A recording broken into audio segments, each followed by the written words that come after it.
escrito, ¿eh? Ya aquí argumento está escrito. Como Maradona tiene celular. Hola, ¿qué tal? Estamos aquí en un nuevo programa de Entre Pelotas, ahora con Marco Sotomayor, un invitado que yo tenía ganas que estuviera aquí para hablar con él de fútbol y de otras cosas. ¿Cómo está, Marco? Bien, Diego, ¿cómo estás tú? Me sorprende tu camiseta primero que todo. Hermosa camiseta Muchas gracias. del Bayern Múnich. Tengo mi colección de camisetas del Bayern Múnich. Sí, Tengo como 15, la verdad, son bastantes. Coleccioné harta en la época de Arturo Vidal, ya. así que tengo una buena colección de camisetas de fútbol alemán en general, diría también. Ahora después me vas a contar por qué Mi pasión tu por... pasión por el fútbol alemán, que es Sí, un fútbol bastante. Tú sabes que el fútbol alemán se empezó a transmitir en Chile a fines de los 70 con unos compactos que llegaban a la hora del cohete, uno los veía en UCB Televisión, ya. que ahora es TV+, donde hacemos Mira Círculo Central. cómo se conecta todo. Todo está sincronizado, la sincronicidad junguiana. Bueno, y resulta que había un relator colombiano que era espectacular, Andrés Salcedo González. Ujú. Te daban un compacto de unos 45, 60 minutos más o menos del partido. Y el tipo colocaba unos apodos maravillosos. Maravillosos. O sea, todos los apodos que vienen del fútbol alemán de esa época Son son gracias. producto de Andrés Salcedo, que falleció no hace mucho. Pero un gran relator, gran relator. Sí, mira, no sé si quieres que te cuente al tiro por qué mi Sí, por colección. supuesto, porque la gente va a decir, ¿quién es ese? Karl-Heinz Rummenigge, No, Paul Breitner, bueno, esto es un poco Gerd Müller. como pasa en general con el fútbol, de que uno ve a ciertos jugadores y le empieza a gustar. Ya, Y yo, nacido en 2001, Mundial de 2010, siempre me acuerdo. Juega en la semifinal o cuartos de final, ahora no me estoy muy seguro, Argentina con Alemania. Y antes de eso, antes del Mundial, mucho antes, también jugó un amistoso Argentina con Alemania. En ese ya. tiempo dirigía Maradona a la selección argentina. Y llega un jugador y hacen algo muy raro que es la conferencia de prensa con Maradona y un jugador de la selección alemana. Ese jugador de la selección alemana era Thomas Müller, que en ese tiempo era joven todavía, debutante, También del Bayern. también del Bayern, y por eso. Entonces Maradona llega a esta conferencia de prensa y se molesta porque dice, ¿cuándo ha pasado que se da conferencia con un jugador rival al lado? Y le dice que no tiene pinta de futbolista, como Maradona, como que le baja un poco el perfil a un juvenil Thomas Müller. Wow. Yo me acuerdo que leí esa noticia y después arranca el Mundial de Sudáfrica, en el que Alemania golea a Argentina y el primero que anota el gol es Thomas Müller. Se lo fue a gritar a Maradona. Sí, no sé si no No me se lo acuerdo. gritó, pero la verdad es que yo ese partido lo tengo grabado aquí y me encantó cómo jugó ese día la selección alemana. Además que muchos jugadores del Bayern Múnich tenía Bueno, Lothar Matthäus. sí, o sea, Van Steiger era de. y Thomas Müller. Entonces me empecé como, no sé si decir la palabra, me encariñó, me atrajo mucho el estilo de juego que ocupaban los alemanes y cómo jugaba Müller. De hecho, me empezó a gustar el Bayern específicamente por Thomas Y Müller. eso fue en Sudáfrica 2010. Sudáfrica 2010. No fue porque donde los alemanes se pasaron fue en Brasil 2014, Ah, 4 años claro, después. no, eso ya como que revalidó que me gustara el fútbol alemán. El 7-1 frente a Brasil en el Maracaná. Yo creo que los brasileños nunca más deberían organizar un mundial en la historia de la humanidad, porque el 50, cuando lo Claro, organizan, sufren el Maracanazo. El Maracanazo lo pierden 2-1 frente a Uruguay, una final que los brasileños daban por descontado que le iban a ganar. pensaba que la tenían en el bolsillo. De hecho, iban ganando 1-0. Claro, Y después vienen los goles uruguayos de Gilla y Schiaffino. Y dicen que había 200.000 personas en el estadio Maracaná. Hubo suicidio, sí. la gente llorando. Fue una cuestión. Tú sabes que los propios jugadores uruguayos contaban que ellos no se dieron cuenta del impacto que habían generado hasta que se fueron a celebrar a un bar Claro. o a un restaurante y veían a la gente lloraba, lloraba, lloraba. Y ahí tomaron conciencia De recién. como, entre comillas, el daño que habían hecho a la sociedad de Brasil. Exactamente. Y de hecho, un jugador uruguayo, no me acuerdo quién, como que se había arrepentido de ser campeón. O sea, le generamos un daño a 150 millones de personas. Pero bueno, Sí, se perdió y se perdió. Y después, en el Mundial 2014 de Brasil, se llevan un 7-1. claro, le ha ido muy Semifinales. de Brasil de viajar Lo peor de de organizar. la selección brasileña fue ese partido. Sí, pero Marco, esta semana que es de aniversario, tuvimos a Colo Colo, que perdió en su aniversario, y Católica, que hoy día Está de está de cumpleaños. cumpleaños y también perdió. Se podría decir que es la mufa de los aniversarios. Yo quería hacer una consulta al tema, ya que estamos hablando de fútbol un poquito internacional. Este sentido de pertenencia que, si tú crees que se ha ido perdiendo con el paso de años del fútbol chileno, algo que puede pasar también en relación de que el fútbol chileno ha ido perdiendo calidad. ¿Te parece bien que hayan más hinchas, por así decirlo, que digan, no, yo soy del Manchester City, soy del Manchester United, Soy del Bayern Múnich. soy del Bayern Múnich? Eso tiene que ver con una cuestión de la decadencia del fútbol chileno por una parte y la penetración de los medios por otra. A mi edad, o sea, cuando yo tenía tu edad, no era para ver partidos como vemos ahora. Claro, Yo busco en internet en la liga turca y la puedo ver, la liga chipriota y la claro. puedo ver el fútbol de Albania, no sé. Y por diferentes motivaciones me puedo enamorar de esos equipos. Pero lo que me llama la atención es que se pierda el sentido de pertenencia, como tú dices, de los equipos nacionales. Yo creo que todos tenemos un equipo fuera de Chile que le tenemos particular cariño. Claro, No somos hinchas ni pero nada. nunca hincha acérrimo, como por ejemplo usted es de la Unión y yo soy de la U. Claro, Entonces yo tengo mi teoría de que quizás como el fútbol ha ido perdiendo calidad el fútbol chileno, y lo que dijo Ivo, por ejemplo, otro día en el programa, que ya no, los equipos grandes quizás no tienen ídolos reconocibles, porque sí, yo me pienso a mi papá, su ídolo tiene que haber sido Marcelo Salas, después Leo Rodríguez, Superman Vargas, en la claro. Unión Coto Sierra, para los colocolinos era Bartichotto. Ahora yo pienso en los niños de ahora que están empezando al fútbol, no sé con quién se puede identificar, porque si bien en Colo Colo está Vidal, pero ya es un Vidal que va de salida, no ese Vidal espectacular, lo mismo Aranguis. No sé si eso que quizás ayuda a esto que está pasando. Sí, yo creo que colabora absolutamente en la falta de ídolos. Eso está claro. Los grandes ídolos del fútbol chileno yo creo que llegan hasta la generación dorada.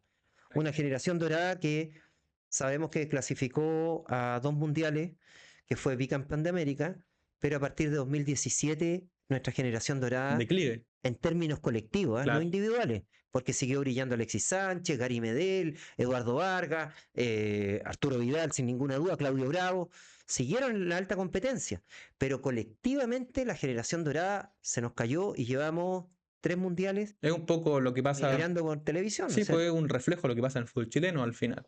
sí. Pero yo creo que también pienso en mí, que cuando era niño, por ejemplo, de la U, yo el jugador del que, por el que, o sea, soy de la U por mi papá y mi abuelo, pero del que me enamoré, gracias así a la U, por Walter Mortiño, que quizás no es de los grandes ídolos de la U, pero esos jugadores hacen que uno sienta cierta más cercanía con el futbolista, con el equipo. Sí, buen jugador Walter Pues Montillo. el gol a Flamengo yo lo Sí. tengo grabado aquí, como lo grité con mi papá, entonces creo que quizá eso se ha ido perdiendo, además que los equipos chilenos... Ya, pero ¿por qué? Porque está bien. Yo entiendo de que uno prefiere ver un partido entre el Manchester City Claro, y el Arsenal, por el que se jugó sí, el domingo pasado. Pero uno le transmite a nuestros hijos y a nuestros nietos. En mi caso, yo tengo una nieta que tiene 6 años y es hincha de Unión, la como Unión. yo. No, y me dice, tata, el estadio, vamos al estadio. O sea, tiene 6 años y una porota así, y con su camiseta. Y uno, yo no sé por qué, si es que la pasión de alguna generación, y es más responsable de gente de mi edad Ujú. que de la tuya, que no hayamos transmitido y hayamos traspasado este ADN por nuestros equipos. ¿Te das cuenta? Sí, Por nuestros equipos. yo creo que tampoco va un poco la mano con lo que dijiste tú, esto de la globalidad y que ahora todo se puede ver en cualquier momento, en cualquier lado, en vivo. Quizás al ser el fútbol chino tan baja calidad, si me pongo a pensar en un niño que quiere ver fútbol, que quiere empezar el fútbol y ve, no sé, imaginemos, por ejemplo, el partido de la U con el Everton el otro día, que fue un desastre, desordenado, y a la par está transmitiendo, no sé, un Manchester City Arsenal. Sí, pero ahí hay una dicotomía, Diego, disculpa que te interrumpa. Sí, La dicotomía tiene que ver con una cuestión afectiva claro, a una cuestión ya más analítica. Y habitualmente las dos cosas no van de la mano. Yo pienso, por ejemplo, en los hinchas de Santiago Morning, claro. que han acompañado a Santiago Morning en tercera división. Y tú vas ahí y miráis, y hay 100 personas, 80 personas, gente de tercera edad, incluso gente mucho más joven. Y tú decís, vienen a ver un espectáculo. Santiago Morning contra Lautaro de Win, por decirte algo, sin menoscabar a nadie, pero no, van por una cuestión que se llama pasión. Sí, el amor a Santiago El Morning. amor a Santiago Morning y esos hinchas sostienen el espectáculo, ni hablar de la bandita de Magallanes. Claro, que noticia siempre que va, ¿Te das siempre hace cuenta? su ruido, su música. Entonces, esa pasión es la que uno. Está bien, yo soy hincha de Unión y la Unión está en la B y nuestros partidos han sido Sí, no, no desastrosos. está yendo muy bien, que digamos. No. Entonces, reconozco que ver un partido de la Liga Española, francesa, alemana, inglesa son superlativos. El clásico River Boca por la pasión que genera, o algún partido del fútbol brasileño. Pero no, eso no me hace olvidar que No, yo soy hincha de Unión y que el domingo, si hay un partido por televisión entre el City y el Arsenal y juega la Unión con el tricolor de Paine, yo voy a estar en Santa Laura viendo a la Unión, porque es otra la motivación. ¿Te das cuenta? que ahí puede, lo que decías tú con tu nieta, quizás tú sí has hecho bien esa pega, entre comillas, de hacer que sea de unión, y en otras casas quizás no pase esto, que Ya, ¿por qué? no sé, ahí yo creo que ya es un tema personal, que quizás los padres no transmiten el sentimiento. Sí, pero fíjate que es un fenómeno colectivo. ¿Tú crees que es colectivo ya? Sí, porque los niñitos ahora uno los ve, uno va a un colegio y todo, y camisetas del Barça, Leo Messi, camiseta de Cristiano Ronaldo. No están las camisetas de, no sé, pues, de Charles Arangui, Arturo Vidal o de Fernando Sampedri. Fernando Sampedri es súper vigente. O Claro, sea, no podemos decir que bien, claro, es un jugador grande y todo, pero 6 veces goleador. ya ídolo de la UC establecido, un goleador histórico. Y los niñitos de la Católica andan con poleras de otros equipos, de equipos extranjeros. Sí, o sea, es lo que yo creo que históricamente eso también, por ejemplo, volviendo al tema de las figuras, yo me imagino que mi papá tenía camisetas de Marcelo Salas, de Leo Rodríguez, y ahora no, yo no imagino en otro tiempo, por ejemplo, a mi papá con una camiseta de otro equipo, si al De final, Boca. de Boca, si al final tenía los ídolos gigantes en la U, Y para el proceso Francia 98, y aquí voy a citar a Eduardo Bombalé, ya, o sea, no lo voy a citar, lo voy a mencionar dentro de esta historia. A propósito de las camisetas y eso, tú antes del Francia 98, el proceso de Francia 98, los hinchas iban a ver a la selección con las camisetas de los equipos. E incluso cuando jugaba y entraba Zamorano, la gente de la U pifiaba a Zamorano y entraba Sala, la gente colocó lo pifiaba a Sala. Lo que hizo Don Valé, yo recuerdo, claro, porque yo trabajaba con él, fue pedir a la gente que fuera con la camiseta roja y que claro, y que se dejaran de tonteras como silbar a quien, a un jugador chileno. ¿Por qué lo voy a silbar? A priori, porque no, es de la U, es de Colo-Colo, es de la Católica, es de Unión.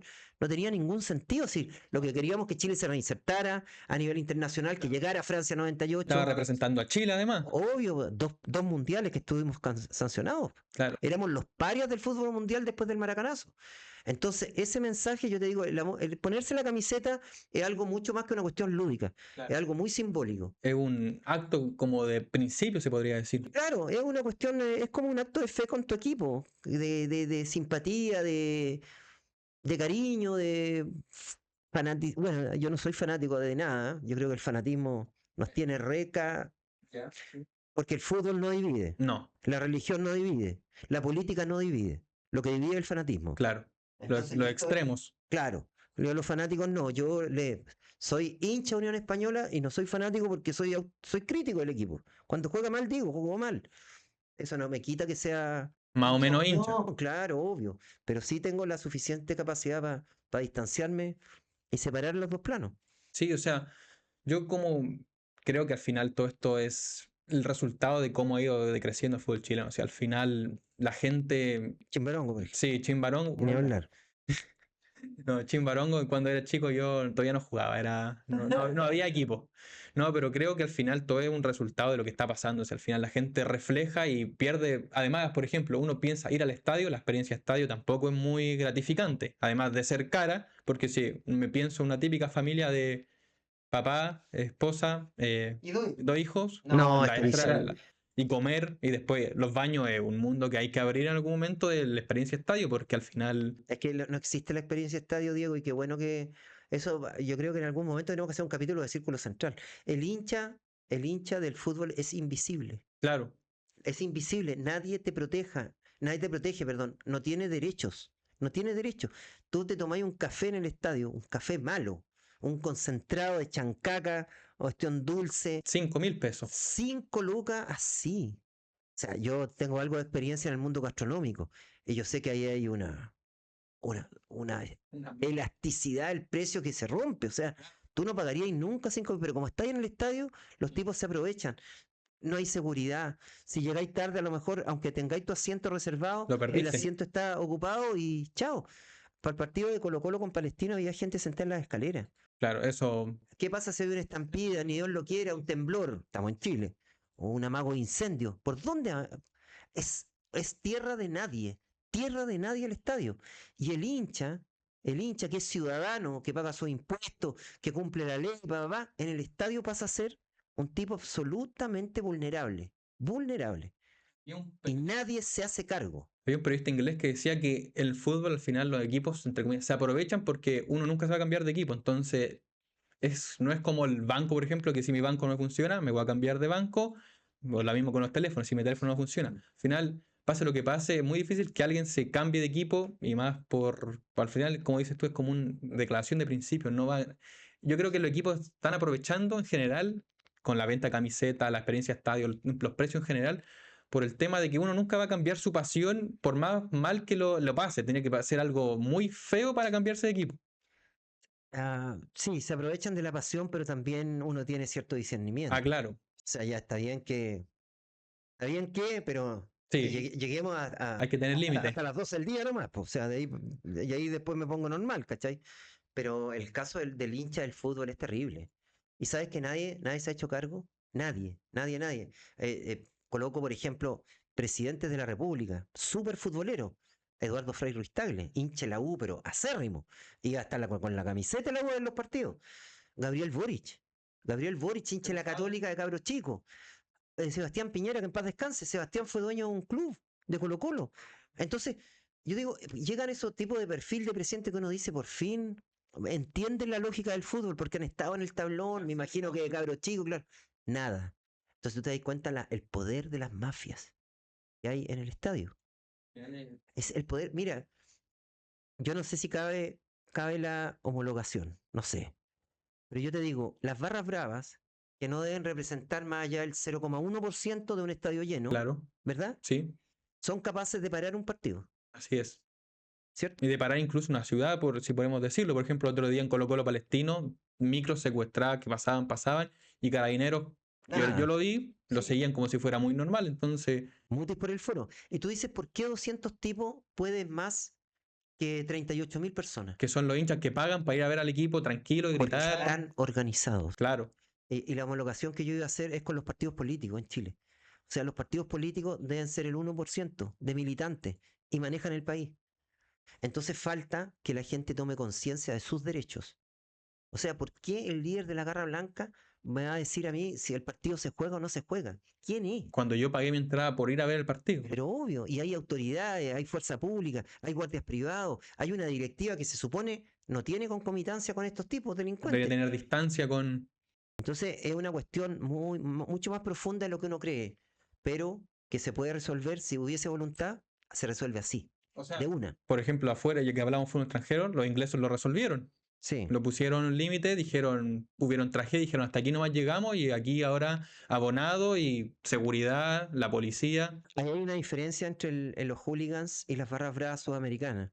Los hooligans eran parias, Así es. eran indocumentados, eran cabros anarcos, eran los ocupas, eran los punkis, eran inmigrantes que vivían en las calles, y ellos formaron estas famosas barras, y cuando el Estado Les puso va. inglés dijo esta cuestión la vamos a cortar de raíz, los ingleses son bravísimos, ¿eh?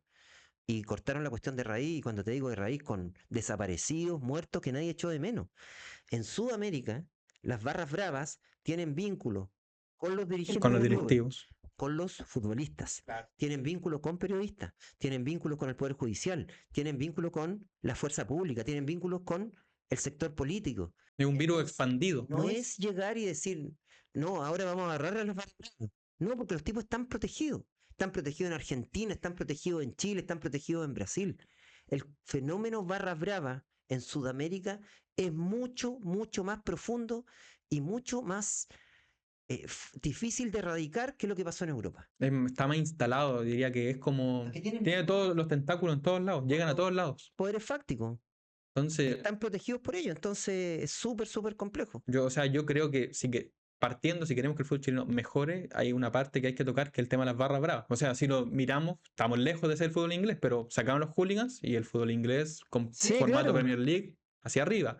No digo que si nosotros saquemos las barras vamos transformando en la mejor liga de Sudamérica, pero es un paso que hay que dar. Después se puede arreglar la experiencia estadio, el tema de los abonos, que por ejemplo en la U siempre hay problemas porque no puedes jugar siempre en Nacional, los abonos son caros, las expresos son Mira, ahí caros. es un buen caso. La Universidad de Chile, si no generase tanto anticuerpo, tendría estadio hace 30, 40 años. Claro. Y uno piensa cómo la U, que como yo somos casi misioneros del equipo algunos, cómo no tiene estadio y que tenga que ir a Coquimbo a jugar una semana, la otra a Viña del Mar. No, y no te dejan, porque además ahora ya están prohibidos que vayan a estadios visitantes. Claro, algo que Aunque el clásico se va a jugar con público, supuestamente se jugará con Clásico, o sea, público católico. con Católica. Sí, que se juega. Pero hay que ver para creer, yo quiero ver para creer. Ya. Porque no hay, el año pasado cuando pasó la Supercopa que dijeron no, va a haber hinchadas las dos de Colo Colo y de la U, y al final eran requisitos que tenían que ser mayores tener mayor edad. Oye, la otra pregunta a propósito de hincha, identificación, sentido de pertenencia, lectura. lectura tuya, generación más joven. ¿Por qué el hincha que nace en Arica, nace en Punta Arenas, bueno, en Punta Arenas no hay fútbol profesional, que nace en Puerto Montt, ¿no? Es hincha de la Católica, de la U, de Colo-Colo? Eso también una buena. ¿Por qué no es hincha del equipo de su ciudad? ¿Por qué el de Puerto Montt no es deporte Puerto Montt? ¿Por qué?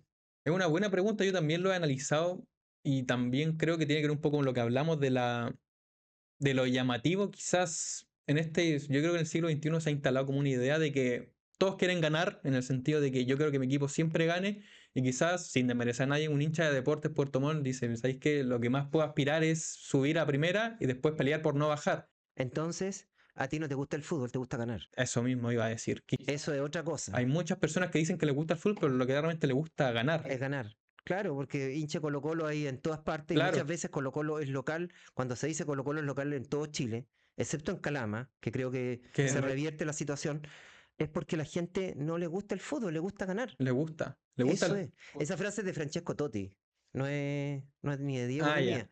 No Francesco sabía. Totti decía, claro, a ustedes no les gusta ganar a los equipos, al hincha de provincia, que hincha de, no sé, pues de el Inter, de la Juve, del Milan, de la Roma, de la Lazio. ¿Por qué si eres de, no sé, de Nápoles o eres de otra parte? Es porque a ustedes les gusta ganar, no les gusta el fútbol. Entonces, y al final yo creo que de querer siempre ganar el fútbol es como una dicotomía, porque en el fútbol, si analizamos, se pierde más de lo que se gana usualmente, a no ser que sea el Real Madrid, Sí, pero ningún equipo gana siempre. ningún equipo gana siempre. Entonces, yo creo que a la gente, lo que dices tú, como que le gusta ganar, está obsesionada con ganar y decir, mi equipo ganó, Sí, claro. como sacar chapa, pero al final, Por eso los hinchas de equipos más chicos tenemos una lógica distinta con respecto de esa mirada. La Unión tiene 7 títulos, no somos campeones de 2013, ¿no? 13, ¿sí? De 2013, o sea, hace 12 años, 13 años que no somos campeones, pero no, la gente de los equipos pequeños nos mueve otra cosa, de pequeños en convocatoria, porque la Unión está de cumpleaños el 18 de mayo y la Unión es el segundo equipo más antiguo de Chile, es fundado en 1897. Pero si puedes explicar un poco de qué es lo que le mueve, al menos desde el sentido personal tuyo, a ser hincha de Unión, que como tú dices, no es de los grandes del país, los tres grandes. Somos el cuarto grande. El cuarto grande, ¿sí? Final de Libertadores, título. Pero es que es un amor a primera vista, no sé cómo explicarlo. Uno dice, ya por temas familiares podría ser. En mi casa son, bueno, apellido español y todo aquello, pero en mi casa es súper variopinto. Hay gente de la Católica, de la U, de Colo-Colo. Creo que soy el único Unión junto con mi nieta. Pero hay una cuestión que tiene que ver con el amor a primera vista. Eso es lo que yo Sentimiento te digo. inexplicable, quizá. Absolutamente, absolutamente. No, o sea, a mí me pasó con. Deporte Chimbarongo. Sí, porque cuando yo era chico no estaba Chimbarón, entonces mi papá dijo, entre ser de los tres grandes, eligió la U. Bueno, mi abuelo también era de la U, Ah, ya. nunca he ido consultando por qué somos de la U, pero mi tío es de Colo-Colo, entonces en mi casa también es con un poco de variedad. Pero yo creo que es eso, al final el hincha le gusta ganar más que perder, en especial los equipos grandes, que ahora que estamos con tanto tema del arbitraje, lo dijo por ejemplo Cristian otro día en el programa, los equipos grandes es una vergüenza cuando se quejan del arbitraje cuando toda la vida han sido favorecidos. Claro, claro que sí. Y si a la uno le cobran un penal, va a estar gran parte de la población, oye, ¿cómo no fue penal? Pero si lo mismo le pasa, La jugada es de Campuzano con Altamirano. así es. Si hubiese ocurrido un partido entre La Serena y Calera, hubiese durado la polémica, no sé, tres Mediodía. minutos, si es que. Sí, es que Entonces, te tienes razón. Pero hay una cuestión que el árbitro tiene que, bueno, se supone que tiene que sobreponerse a ese tipo de cosas. Tú sabes que en algún momento hubo un instructivo de los árbitros a nivel FIFA, a nivel mundial, precisamente para que el árbitro se abstraiga del contexto donde va a jugar. es que no debería, si es penal, sea para Curicó Unido, para la U, para Unión Española, para Santiago Wanderers, no debería dejarse Hay llevar. árbitros que son más permeables, 80.000 personas gritando y todo, y a lo mejor el tipo en una reacción, no sé, para que no me reputen, no sé, o para que no salgan las polémicas y todo, prefiero cobrar y prefiero asegurarme. No sé qué los motiva. Pueden ser hinchas también, pueden ser hinchas. Sí, por supuesto. Pero por supuesto, en la época de los 70, y esto también vuelvo a Eduardo Bombalé, él me decía, o lo contó al aire esta cuestión. Guillermo Bach, árbitro que después fue gerente de Católica, gerente de la Gerente Católica, católico. gerente católica, era hincha de la Católica. Y cuando jugaba en la Católica, y Eduardo que jugó por la Católica, Bach le decía a los jugadores de la Católica, tírate, que te voy a cobrar. Por hinchismo, no había ahí corrupción, ni casas de apuesta, nada. Era una cuestión de hincha. Alberto Martínez, de árbitro, pasó a ser gerente de Unión Española, fanático de Unión, fanático. O sea, íntimo amigo del Alonso. Y con Unión pasaba lo mismo. Me le decía, tírate. No sé si se lo decía, no tengo la primera fuente, Pero pero uno se da cuenta que, claro, había un sesgo y eso evidentemente tú no podías no, no y uno, podías y sostenerlo uno como piensa que árbitro. mientras más tecnología, más avanza el tiempo, estas cosas y la gente piensa que deben ser más profesionales, pero estamos ahora en una, claro, estamos en una época complicada. No, o sea, Sino que le pregunto a un argentino con el tema de lo que dicen ahí se me fue el nombre de la persona, del director del fútbol argentino, el Chiquitapia. Chiquitapia, Sí. Chiquitagle. Chiquitagle, que casi me Hoy sale, se enojó el Chiquitagle, perdón, se enojó Juan Tapia el otro día, ayer, casi se me anteayer. sale Chiquitagle, por eso no quería decir Sí, Chiquitapia. no, dijo de que los periodistas acá ¿qué le parece que le digan Chiquitagle?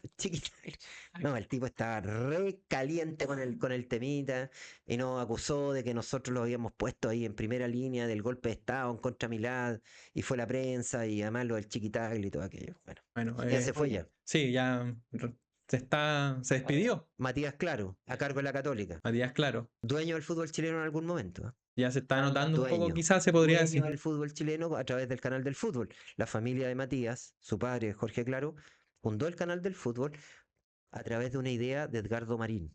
Nunca olvidemos que la idea del canal del fútbol fue del periodista Edgardo Marín, que la tomó Reinaldo Sánchez y la moduló Jorge Claro. Pero la idea viene de Edgardo. Así que un reconocimiento para él, que hace poquito escribió su última columna en el diario El Mercurio. Así que sí, vamos a ir cerrando ya este programa. ¿Habrá estado entretenido? Estuvo entretenido, A pero mí, bueno, ¿me puedo despedir o no de...? sí, respira. No, no, un saludo en alemán, o sea, una despedida en alemán. Auf Wiedersehen. Usted estuvo en colegio alemán, quizás me puede despedir el programa en alemán. Nada, solamente decirte Auf Wiedersehen y que te vaya bien. Ojalá que el Bayern gane la Champions League ahora que está en semifinales. Está en semi Sí, con el Atlético de Madrid. ¿Quién más está? se enfrenta Atlético Madrid, Arsenal por un lado y PSG, Bayern por el otro. Bayern. Y ¿se dieron cuenta ustedes que el Wander va a jugar la final Con el Real Madrid con el Real Madrid? Y es probable que se juegue en el estadio Elías Figueroa. habrá que visitar. Imagínate los cabros de Wander, en este momento están en el séptimo cielo. En otra, o sea, vamos a jugar contra el Real Madrid la final intercontinental de clubes. Esta cosa de ojalá se hagan costumbre en el fútbol chileno. No, sería maravilloso, pero para ellos esta experiencia, ojalá que la sepan atesorar y modular en función de tener una gran camada de jugadores de Wander. Y quizás los que vayan al estadio vean algún futuro crack que en el futuro la rompa, ya sea de Wanderers o de Real Madrid. Sí, porque antes, ojo, las selecciones se conformaban, con esto terminamos, sobre la base de equipos. O sea, el Ballet Azul fue la base del Mundial del 62 básicamente y también del 66, aunque hubo influencia de otros equipos. Colo-Colo 73 aportó muchos jugadores para Chile el 74 en el Mundial de Alemania, como Unión Española aportaba. Entonces, si uno dice Wander, esta camada de jugadores, si llegan a ser campeones del mundo, Pueden ser la llave que necesitamos. Bueno, también Alemania con el Bayern Múnich pasa históricamente, un equipo que nutra a la selección que es campeona. sí, bueno, el Bayern, lo que pasa es que ya el monopolio del Bayern es Sí, irrestable. sí. Llega a rabia, ¿no? Yo creo Que que si son campeones siempre. sí, No, no siempre, pero casi. Sobre todo en el siglo XXI. sí. Antes estaba mucho más peleado. El Borussia Dortmund, el Fortuna Düsseldorf, el Colonia, el Dortmund. Tenían grandes equipos y le collereaban al Bayern. Mire, para ir cerrando, se podría decir que la mejor época del fútbol alemán, que fue a principios del 2010, campeón del mundo, 2013, la final de Champions League la juegan dos equipos alemanes, Borussia Dortmund y Bayern Múnich. Y al otro año, campeón del mundial. Creo que al final los equipos, y esto ojalá también pase por Chino, son el reflejo de lo que es la selección después. Si hay buenos equipos, se espera que tiene que haber una selección competitiva. Ok, Diego. Ich glaube, dass wir müssen sprechen, aber nicht jetzt. Muchas gracias a todos los que vieron este capítulo y o que opinan del alemán de Marco. Como el. Ya. Chao, que estén bien. Chao.